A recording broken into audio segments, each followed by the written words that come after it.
বাংলাদেশে কি আর হাসিনা মার্কা নির্বাচন হবে? আপনারা হতে দিবেন? জুলাই বিপ্লবীরা এখনো মাঠে বহাল তরবিয়তে আছে।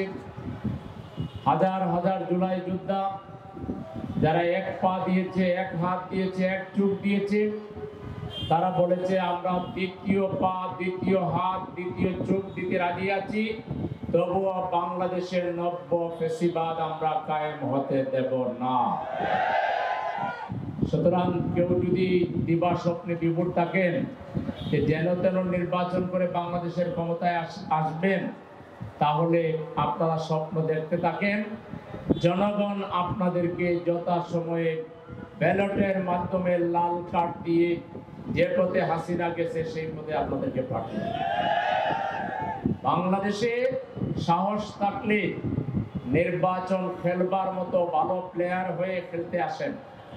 জামাত ইসলামী অনেক জানু প্লেয়ার, কিন্তু বাংলাদেশের সবচেয়ে প্রবীণ, সবচেয়ে প্রাচীনতম, ঐতিহ্যবাহী, সুশৃঙ্খল, দায়িত্বশীল, যারা ফাঁকা মাঠে গোল দেয় না, যারা শিয়ানে শিয়ানে খেলতে চায়, সেরকম খেলোয়াড় না হলে তো ফাঁকা মাঠে গোল হয়ে যাবে। খেলার জন্য প্রস্তুতি নেন, মাঠ সমতল হতেই হবে, নির্বাচন সুষ্ঠু হইতে হবে। এরপরে তারও আগের শর্ত হলো জুলাই যে সনদ আমরা ঐক্যমত হলাম, সেই সনদের বাস্তবায়ন করতে হবে, আইনে রূপ দিতে হবে এবং এই সনদের ভিত্তিতে নির্বাচন হতে হবে এবং সকল সংস্কার কমপ্লিট করতে হবে। কোন সংস্কার বাকি রেখে আপনার সনদে স্বাক্ষর হবে না এবং সনদ আইনি রূপ পাবে না। এই ক্ষেত্রে আমরা খুব আশ্চর্যের সাথে একটা দলকে দ্বিচারিতা অবলম্বন করতে দেখছি। তারা আগে ডিসেম্বরে নির্বাচন চাইছিল, ডিসেম্বরে নির্বাচন না দিলে ইউনূস সাহেবকে তারা গতি থেকে হটাই দিবে। এরপরে যা বুঝতে পারলো ডিসেম্বরে নির্বাচন আদায় করতে পারবে না, আমাদের আমিরে জামাত আগেই দূরদর্শিতার ভিত্তিতে বলেছিলেন ফেব্রুয়ারিতে হবে, সেটা মেনে নিল। কিন্তু নির্বাচন যতই বলো, তারা জুলাই সনদ বাস্তবায়নে গড়িমসি করতেছে। তারা লেভেল প্লেইং ফিল্ডের কথা মোটেই বলে না, তারা অস্ত্র উদ্ধারের কথা বলে না, সন্ত্রাসী গ্রেপ্তারের কথা বলে না, চাঁদাবাজ দরবার কথা বলে না। এ থেকে বোঝা যায় এই দলটা দেউলিয়া হয়ে গেছে। সঠিকভাবে সুষ্ঠু নির্বাচন হলে তারা আর ক্ষমতার দ্বারের কাছেও আসতে পারবেন না।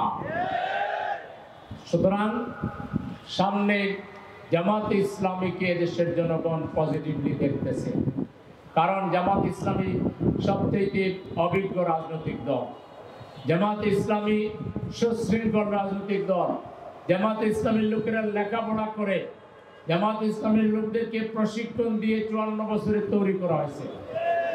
গত 54 বছরে তারা যখন দুর্নীতির চ্যাম্পিয়নশিপ অর্জন করেছে, আমরা তখন মার খেয়ে রাষ্ট্র কিভাবে চালাইতে হবে, সুদবিহীন ব্যাংকিং কিভাবে চালাইতে হবে, কিভাবে বাংলাদেশের মানুষের অর্থনৈতিক মুক্তি আনতে হবে, কিভাবে জাকাত ভিত্তিক অর্থনীতি চালু করতে হবে, কিভাবে গণমানুষের কল্যাণ করতে হবে, সামাজিক কাজ করতে হবে, কিভাবে আগামী দিনের দেশ গড়ার নাগরিক তৈরি করতে হবে, সেই ধরনের শিক্ষা ব্যবস্থা, সমন্বিত শিক্ষা ব্যবস্থা, সেই ধরনের সংস্কৃতি, সেই ধরনের চিকিৎসা ব্যবস্থা, সেই ধরনের লোক আমরা তৈরি করেছি।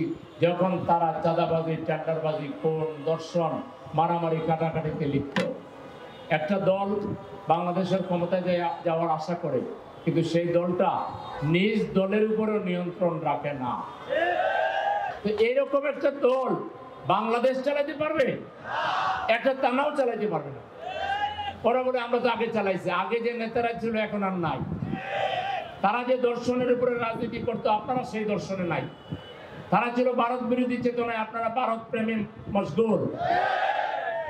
তারা ছিল দিল্লি বিরোধী, আপনারা দিল্লিকে কবুল করে মাথায় তুলে নাচতেছেন। তারা বিসমিল্লাহির রহমানির ছিল, তারা আল্লাহর উপর আস্থা এবং বিশ্বাসের কথা বলেছিল। আপনারা বলছেন আপনারা শরিয়া আইন মানি না। শরিয়া আইন মানেন না মানে কি? শরিয়া আইন হলো নামাজ। আপনি কি নামাজ মানেন না? শরিয়া আইন হলো রোজা, আপনি কি রোজা মানেন না? কি কথা বলে এটা? শরিয়া আইন হলো হজ, আপনি কি হজ মানেন না? শরিয়া আইন হলো যাকাত, আপনি যাকাত মানেন না? শরিয়া আইন হলো দুর্নীতি করা যাবে না, এটাও তো মানেন না। দুর্নীতি মানেন না, মানতে হবে।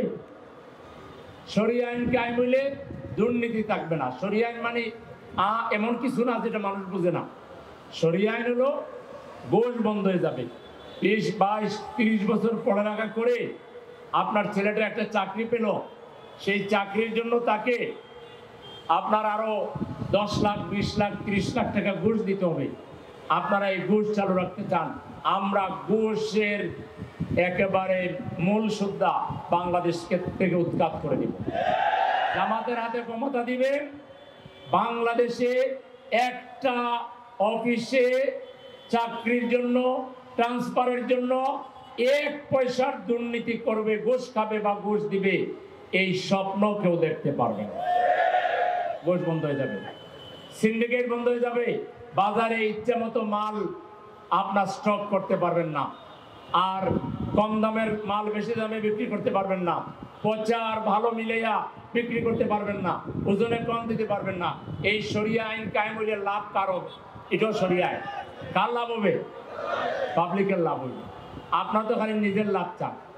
নেতাগো, আপনারা খালি টাকা বানাইবেন, রাস্তার টাকাও খাইবেন, বিভিন্ন প্রজেক্টের টাকা খাইবেন, ইভেন দান বাক্সের টাকাও আপনারা খান, সব জায়গার টাকা, আপনারা টেম্পো স্ট্যান্ডের টাকাও খান। তা আপনারা খালি খাইবেন আর দেশের জনগণ না খেয়ে থাকবে, এটা কি আর চলে? এই রাজনীতি আর চলে? সুতরাং এখন আপনারা যেহেতু দুর্নীতি ছাড়তে পারবেন না, আপনারা যেহেতু ঘুষের ব্যবসা ছাড়তে পারবেন না, আপনারা যেহেতু দর্শনের রাজনীতি ছাড়তে পারবেন না, আপনারা যেহেতু পাথর মারার রাজনীতি ছাড়তে পারবেন না, আপনাদের দলের যেহেতু কোনো প্রশিক্ষণ নাই, আপনারা কিছুদিন রেস্টে যান। আপনারা রেস্টে যান। আমরা 5-10 বছর দেশ চালাইয়া দেখাই জনগণকে দেশ কিভাবে চালাইতে হয়। এই রাস্তায় এসে যদি আপনারাও চলতে পারেন, সামনে আপনারাও চলবেন। অলরেডি দেশের জনগণ এখন বলতেছে যে আমরা সবাইকে দেখেছি, একটা দলকে দেখি নাই, সেটার নাম কি? একটা মার্কাকে দেখি নাই, সেটার নাম কি? হইল স্লোগান, সেটার নাম কি? দাঁড়িপাল্লা মার্কায় ভোট দেওয়ার জন্য মানুষ উন্মুখ হয়ে আছে। এখন আপনাদের মাথা খারাপ হয়ে গেছে, যা খুশি। একবার বলেন পিয়ার বুঝেন না, আরেকবার বলেন সংস্কার বুঝেন না, আরেকবার বলেন আবুল তাবুল যা বলতেছেন, যেগুলো বুঝেন না লিস্ট করে আনেন, আমরা আমাদের পক্ষ থেকে প্রশিক্ষক দিয়ে বুঝাই দেব। বুঝলেন না কেন? রাজনীতি করলে বোঝা লাগবে। পৃথিবীর 91টা দেশে পিয়ার থাকলে আপনারা বুঝেন না, মানেন না, এটা আলাদা কথা। আপনি মনে করতেছেন পিয়ার হইলে আপনার আপনি নতুন করে ফেসিবাদ কায়েম করতে পারবেন না, স্বৈরাচার হইতে পারবেন না। আর 2 মাস পরে পিয়ারের দাবি আপনারা করবেন, আমরা আপনাদের উপরে দায়িত্ব দিয়ে এটা দাবি দেওয়া বাদ দিয়ে দেব। কারণ জনগণ যেভাবে এখন জামাতের পক্ষে অবস্থান নিচ্ছে, এখন আপনাদের অস্তিত্ব টিকে রাখার জন্য আপনাদেরকেই পিয়ার বলা লাগে। আগে তো আপনারা কেয়ারটেকার বুঝতেন না, বুঝতেন? বলতেন পাগল আর শিশু ছাড়া কেয়ারটেকার কেউ বুঝে না। এরপরে তো বুঝলেন, এখন সারা বাংলাদেশ বুঝছে। এখন কেয়ারটেকার বুঝে না বাংলাদেশে এরকম কোনো মানুষ নাই, আছে? সবাই টেকার। জামাত 50 বছর আগে যেটা বুঝে, আপনারা অনেকে 50 বছর পরে সেটা বুঝে। এখন পিয়ার বুঝতেছেন না, আপনারা আবার কোনোদিন রাস্তায় নামবেন না পিয়ারের জন্য। বড়জোর বিবৃতি দিয়ে আমরা যদি পাওয়ারে চলে যাই, আমরা যদি জনগণ চায় পিয়ার করে দিব, আর যদি না চায় তাহলে আর পিয়ার হবে না, কিন্তু আপনারা রাস্তায় নামতে পারবেন না। কারণ এখন বিরোধিতা করে আবার কয়েকদিন পরে পিয়ার পিয়ার বলবেন, ওই পিয়ার চলবে না, ঠিক আছে? ওই উর্দু পিয়ারও আর তখন চলবে না। আমরা তো এখন বাংলা পিয়ার বলতেছি, আমরা পিয়ার সিস্টেমের কথা বলতেছি। সুতরাং আপনাদেরকে আমাদের আহ্বান হলো, আসুন গঠনমূলক রাজনীতি করি। সবাই মিলেই আমরা বিগত ফ্যাসিবাদকে বিদায় দিয়েছি। আমরা সবাই মিলে আন্তরিকভাবে চেষ্টা করি দেশটা যেন সামনের দিকে যায়, একটা গঠনমূলক রাজনীতি আমরা করি। আপনাদের ভালো কোনো কর্মসূচি থাকলে সেটা জনগণকে জানান, আমরা আমাদের কর্মসূচি জনগণকে জানাচ্ছি। আমরা বলছি, আমরা যদি ক্ষমতা পাই, শিক্ষা ব্যবস্থাকে আমরা এমন সমন্বিতভাবে গড়ে তুলব যেখানে ছাত্রদের চরিত্র তৈরি হবে, একই সাথে তারা আধুনিক জ্ঞান বিজ্ঞান, আধুনিক যে দুনিয়া, এই দুনিয়ার সাথে তাল মিলাইয়া প্রতিযোগিতায় তারা আগায় থাকবে। ইন্টারমিডিয়েট পাস করার পরে ছাত্ররা যদি চায় তাহলে হাফ টাইম চাকরিও করবে, হাফ টাইম অর্ধেক সময় উচ্চতর শিক্ষা অর্জন করবে। হাফ টাইম চাকরি করে নিজের বাকি লেখাপড়ার খরচ যোগাবে, মা বাবাকে কিছু টাকা দিবে, আর তার মাস্টার্স কমপ্লিট হওয়ার পরে সে একদিকে সার্টিফিকেট পাবে, অন্যদিকে চাকরি পাবে। আমরা সেরকম দক্ষতা সম্পন্ন করে ছাত্রীদেরকে গড়ে তুলব। আমরা এমন ছাত্রছাত্রী গঠন করব যারা দেশ পরিচালনার যোগ্যতা অর্জন করবে ইনশাআল্লাহ। আমরা যদি ক্ষমতায় যাই, ইনশাআল্লাহ যাব, তাহলে চিকিৎসা ব্যবস্থাকে ইজি করে দিব, কার্ড বানাই দিব মানুষকে কম দামে। একবার হাসপাতালে গেলে তার যতগুলো বিভাগের চিকিৎসা দরকার সব করে আসবে। দ্বিতীয়বার গেলে তাকে আর ফি দিতে হবে না, কার্ড পাঞ্চ করে দেখা যাবে যেটা আগের রোগী, তার ফলো আপটা আবার দেওয়া হবে। উন্নত বিশ্বের সাথে তাল মিলাইয়া আর মানুষ সিঙ্গাপুর যেতে হবে না, থাইল্যান্ড যেতে হবে না, ভারত যেতে হবে না। এবার ডাক্তার শফিকুর রহমান সাহেব যেরকম এদেশের চিকিৎসকদের উপরে আস্থা রেখে তার বিরাট চিকিৎসা, তার একটা সিভিয়ার অপারেশন, সেটা তিনি দেশে করেছেন। আগামী দিনে এইভাবে প্রত্যেকটা রাজনীতিবিদ, সাধারণ মানুষ বাংলাদেশে চিকিৎসা করবে, তারা কেউ বিদেশ যাবে না। চিকিৎসাকে আমরা সহজ করে দিব, বড় বড় ডাক্তার আমাদের এখান থেকে তৈরি হবে, আমরা সেই রকম ব্যবস্থা গড়ে তুলব ইনশাআল্লাহ। আমরা যদি ক্ষমতায় যাই তাহলে নামাজের এমন একটা সুন্দর অ্যারেঞ্জমেন্ট করব, নর্মালি যে নামাজ পড়ে না সেও নামাজ পড়ার জন্য উদ্বুদ্ধ হবে। চমৎকার পরিবেশ তৈরি করে দিব, দোকানপাট সরকারি বাহিনী পাহারা দিবে, আপনার নামাজ পড়তে আপনার কোনো অসুবিধা না, কারো বাপের সাধ্য হবে না দোকানের ক্যাশ লোড করবে। নামাজের সুন্দর পরিবেশ হলে ইন্নাস সালাতা তানহা আনিল ফাহশাই ওয়াল মুনকার, মানুষের চরিত্র ভালো হয়ে যাবে, দুর্নীতির প্রবণতা কমে যাবে, নির্লজ্জতার প্রবণতা কমে যাবে, মানুষ ভালো হয়ে যাবে।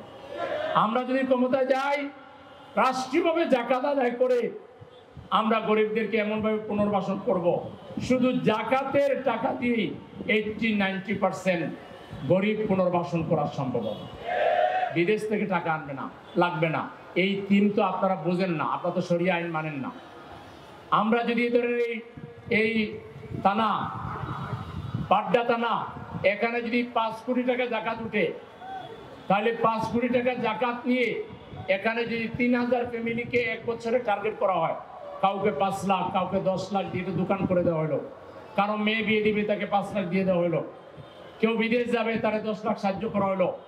3000 ফ্যামিলিকে যদি এক বছরে দেওয়া হয়, 5 বছরে 15,000 ফ্যামিলি, এক টানায় 15,000 ফ্যামিলিকে সাহায্য করার পরে আপনি সদকা দেওয়ার মতো গরিবও খুঁজে পাবেন। এর বাইরে আছে আমাদের কাছে কর্জে আসানা ফান্ড, আপনি জাকাত খাইতে চান না, 10 লাখ টাকা নিতে চান, নেন, 10 বছরে 1 লাখ করে দিবেন। কোনো কারণে যদি দিতে না পারেন, যেটা দিতে পারবেন এটা মাফ করে দেওয়া হবে। আমাদের কাছে আছে ওসিয়ত ফান্ড, আল্লাহ বলেছেন তোমরা মরবার আগে সব উত্তরাধিকারীদেরকে দিবা না, আমাকে কিছু দিও। ওসিয়ত ফান্ড করা হবে, ওসিয়ত ফান্ডে ব্যাংকের অ্যাকাউন্ট দেওয়া হবে, সব মুসলমান মরবার আগে একটা অংশ রাষ্ট্রীয় ফান্ডে দিবে, এখান থেকে আমরা গরিবদেরকে ইচ্ছা মতো সহযোগিতা করব। গরিব মাইক্রোস্কোপ লাগাইয়া বাংলাদেশে পাওয়া যাবে না। শুধু 5 ইয়ার্স অন চ্যালেঞ্জ, জামাতের হাতে ক্ষমতা দেন, লাইন কেমন সুন্দর আমরা করি, কিভাবে এই যে যানজট দেখেন, এই যে অব্যবস্থাপনা দেখেন, সেবার মান দুর্বল দেখেন, এগুলো কিচ্ছু থাকবে না। দেখেন আমাদের ছাত্ররা, ঢাকা বিশ্ববিদ্যালয়ের নামাজি ছাত্ররা, মেধাবী ছাত্ররা দায়িত্ব পাওয়ার 15 দিনের মাথায় শত শত ফ্যান লাগাই দিচ্ছে, এসি লাগাই দিচ্ছে, তারপরে শাটল বাস, তারপরে হলো চিকিৎসা কেন্দ্র সংস্কার করা। মনে হয় তাদের কাছে আলাদিনের চেরাগ ছিল। দেখছেন কেমনে এই ছাত্ররা, তো এরা আমাদেরই তো ছাত্র, আমাদের কাছ থেকেও তো তারা কিছু জ্ঞান অর্জন করছে, ঠিক না? তো ছাত্ররা যদি এটা পারে, আমরা কি পারবো বুঝতেছেন তো? ইনশাআল্লাহ বাংলাদেশকে আমরা এমন এক বাংলাদেশ বানাবো, সবাই সবাইকে সম্মান করবে, কেউ কাউকে অসম্মান করবে না, অপমান করবে না, কেউ কারো অধিকার হরণ করবে না, কেউ বিপদে পড়লে সবাই এগিয়ে যাবে, আত্মীয়তার বন্ধন মজবুত হবে, প্রতিবেশীর বন্ধন মজবুত হবে, বাংলাদেশটা হবে একটা শান্তির বাংলাদেশ, নিরাপত্তার বাংলাদেশ। নারী এক প্রান্ত থেকে আরেক প্রান্ত সে যাবে, রাতের আধারে যাবে, তার গায়ে হাত তোলার, তার দিকে বাঁকা চোখে তাকাবার মতো কোনো যুবক খুঁজে পাওয়া যাবে না। যুবকরা তখন নারীর ইজ্জতের পাহারাদার হয়ে যাবে। আমরা অন্য ধর্মাবলম্বী যারা এই যে এইবার বাংলাদেশকে ইউনূস সাহেবকে ধন্যবাদ দিতে চাই। এইবার হিন্দু ভাইদের যে ধর্ম পালন হইলো, তাদের পূজা করলো, কোথাও একটা ঢিল মারার ঘটনা করছে? অথচ হাসিনা 20 বছর ক্ষমতায় ছিল, অন্তত 50টা জায়গায় অঘটন করত। তাইলে বোঝা গেল হিন্দুদের পূজায় যে বিশৃঙ্খলা হতো, এটা ওই সময়ের সরকার করেছে, ঠিক কিনা? বাংলাদেশের জনগণ এটা করে নাই। বাংলাদেশের জনগণ সাম্প্রদায়িক সম্প্রীতিতে বিশ্বাস করে। এইবার যেভাবে অনুদান পেয়েছেন, শৃঙ্খলার সহিত করেছেন, এর চাইতেও 5 গুণ বেশি অনুদানও পাবেন, শৃঙ্খলার মধ্যে থাকবে।